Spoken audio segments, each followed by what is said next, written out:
3 years ago in 2023, Clorox's then VP of Marketing Transformation, Doug Milliken, got on stage at CES and explained why his company was investing in data clean rooms. And at the time, clean rooms were one of 5 strategic choices that Clorox's board was focusing on to get smart about.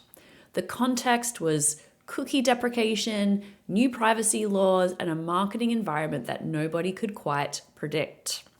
Now, last week, Tiffany Tan, who leads Growth Acceleration at Clorox, gave an update of sorts on the Flywheel Commerce Collective podcast. She didn't frame it as an update, but listening to her talk about how Clorox uses clean rooms today, you can hear how far the conversation has moved. And the timing of this discussion is interesting because just this weekend, on Sunday, Publicis Group announced that it is buying data company LiveRamp for $2.2 billion. Publicis CEO Artur Sadoun said that the acquisition will help clients generate new, exclusive, and proprietary data and build the smartest, most differentiated AI agents. So just to be clear, Clorox hasn't disclosed which clean room provider it uses, but that's almost the point. A $2.2 billion deal at the holding company level tells you that the category that Clorox started investing in 3 years ago is now strategically essential to AI-era marketing. In 2023, clean rooms were a thing to figure out. Today, they are plumbing. And as of Sunday, they're a $2.2 billion acquisition target. Let's listen in to this conversation with Tiffany Tan and Emma Irwin from Flywheel. Clean rooms much less as a piece of technology and much more as an enabler, as you say, of better personalization. And frankly, we're seeing it as really an essential tool in modern marketing because at a very basic level, these clean rooms, they give us this privacy-safe way to connect our data, which we've been building, with, say, retailer signals. And they're really helping us solve a tension that I think is just always been out there, which is that consumers, we know, our consumers are expecting relevancy, they're expecting personalization, but they also want to ensure that their privacy is understandably respected.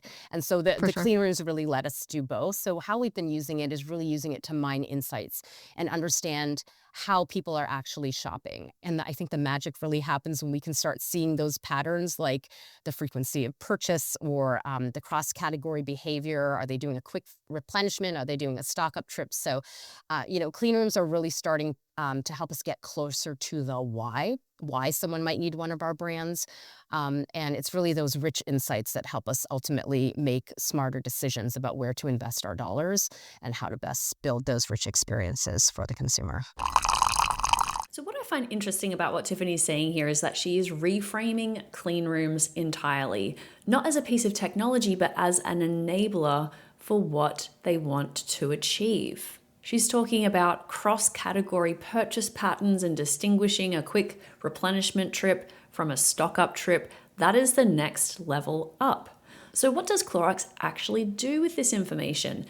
Tiffany shared a really specific example that is built around their water purification brand, Brita. I'm going to ask you, can you give us a really tangible example of what personalized one-to-one marketing, connecting data, that's what it says, connecting the data and signals together looks like in action? Like, what does a more precise and relevant experience actually look like from your perspective? Sure. Well, let me share an example from our Brita brand, because it's a brand where context and need really matter a lot. And how we show up actually can be very different depending on the moment. So let's take 2 very real Brita moments. So one is actually coming up in just a few months. It's back to college season when millions of students are going to be moving into dorms. And that's actually a critical adoption moment for us. And there are 2 audiences really involved in that scenario. The first is the student who is moving into the dorm, brand new environment, really setting up routines for the first time. And the second is the parent, often in a very different mindset from the student. They're thinking about their kids' health. They want peace of mind since their kids are living away from home for the first time. So instead of running a generic message, we are really trying to tailor that experience. So for instance, parents, they may see a message that's focused on the health and safety and that peace of mind. Students, they may see a message around convenience or the taste or how to fit Brita Brita into their new routine. So it's the same brand, it's the same product, just talked about in a way that really makes sense for that moment. So that's one scenario. Contrast that with a totally different Brita scenario, which might be when a local community might be notified about potential lead in their water. Now, water quality, probably not something we think about every day, but when you get a letter from your municipality and you get that notice, it immediately changes how you feel about your water. You might start to worry, you probably have a lot of questions. And what we see in those moments is a huge spike in information seeking. People are searching, reading articles, or trying to understand what this lead notice actually means for their family. We do have Brita filters that are certified to reduce 99% of lead. So how we show up across that journey for that consumer is actually very tailored. So early on, we might share educational content to really help reduce the fear and the confusion that they may be feeling. And then as they get a little bit closer to making that decision, the message may become more solution-oriented. And then if they do purchase Brita, the relationship starts moving into areas like reminders to replenish their Brita filter, for example. So I mentioned this Brita example mainly to demonstrate that we're not necessarily personalizing just for the sake of personalizing. We're actually trying to use different signals to decide how much personalization a particular moment deserves. So a couple of things stand out in that example. The first is that neither of those scenarios is something that you target with traditional demographic segments. Parents of college freshmen during move-in week and households in a municipality with a fresh lead notice are behavioral and contextual signals. They're the kinds of audiences you can only build when you can stitch together first-party brand data together with external signals in a privacy-safe way. So that is exactly what cleanroom infrastructure is built for.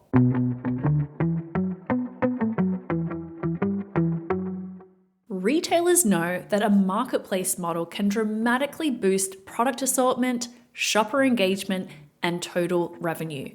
But to get the most out of your marketplace, you need an ad tech solution that can really engage sellers.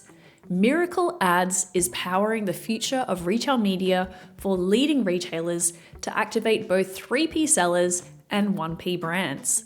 Learn more at miracle.com. That's MIRAKL.com. The second is the Brita example isn't really just about clean rooms. Tiffany doesn't say this was powered by a clean room. She presents it all as a personalization example. And that's exactly the point. When the infrastructure works, you stop talking about the infrastructure. But here's where it gets more difficult. If you're spinning up tens or even hundreds of creative variations for different moments, how do you actually know any of it is working? Tiffany had a very specific answer to this. I would say when we think about measuring one-to-one marketing, the first thing we are actually really careful is seeing it kind of more broadly. So we do try not to get overly fixated on a single metric. Sure, the individual metrics definitely matter, but in and of itself, it doesn't necessarily tell you whether our one-to-one marketing is changing consumer behavior, which is often what we are trying to do. So what we are really looking at out for is signs of incremental impact and value over time. So are we bringing new households into the brand? Are people buying more per trip? Are they coming back more often? So in the case of Brita, for instance, if someone buys Brita once and then we see them replenishing filters or moving into a subscription, that tells us that the experience that we've built has actually helped change that behavior. Another big mindset for us is that we're trying with measurement not to judge success off a singular campaign. So personalization is cumulative. Personalization is cumulative. That is a killer line, and it also explains why most CPGs are still where Clorox was in 2023. If you measure cleanroom investments the way that you measure a single campaign, the math never really works. The ROI is in the third year, not the first. It's in the compounded insight. There's one more thread worth pulling on here. Back at CES in 2023, Doug Milliken said the higher value use case that he was excited about, once the brilliant basics were worked out, was upper funnel awareness building on retail media platforms. He was pointing at the exact unlock that RMNs are now actively chasing, which is brand budgets, the upper funnel inventory, the move beyond closed loop attribution. So I've written about this from the RMN side recently, how RMNs are eager to chase that brand budget in order to move past the retail media 2.0 version that optimized for trade and shopper marketing budgets. That's where they want to get to fuel their next era of growth. What Clorox's clean room journey shows is the other side of that equation, the infrastructure that brands need to spend those dollars credibly across retailers takes some investment. It's been quietly built over the last 3 years at Clorox. The retailers who can plug into that infrastructure cleanly through clean rooms, through accessible data, through standardized measurement, are the ones who will get that budget. Well, that's it for today. If you want to hear the full conversation, check out the Commerce Collective podcast by Emma Irwin at Flywheel. Thank you for listening, and I'll catch you tomorrow.